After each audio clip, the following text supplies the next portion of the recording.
వేలు వేలు ఎకరాలకు గోలుమాలు తాతల ఎస్టేటుకైనా చెప్పాలి టాటాలు దిగమింగే నాయకులకు దినగండాలు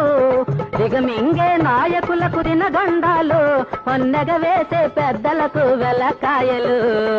తాతయ్య పేరుతో మనవళ్ళు పెరిగారు మనవళ్ళు దోచింది ముని మనవళ్ళడిగారు అడుగునున్న వాళ్ళింకా అణిగి మణిగి ఉండరు ఆడోళ్లే ఇక మీదట ఆందలాన ఉంటారు మగవాళ్ళ ఆట కట్టి మరమ్మత్తు చేస్తారు అందుకే చిట్టి నిమ్మల చేతిలో సేటు రాత రాశాడు ఓ పండిట్ జీ మేరా హాత్ భీ దేఖియేనా దేకుతా దేకుతా ఈనాడు చెప్పేది రేపు జరగబోతోంది ఏమోలే అనుకుంటే మీ కర్మలే పొండి చూస్తా బాగా చూస్తా చేయి చూస్తా చూసి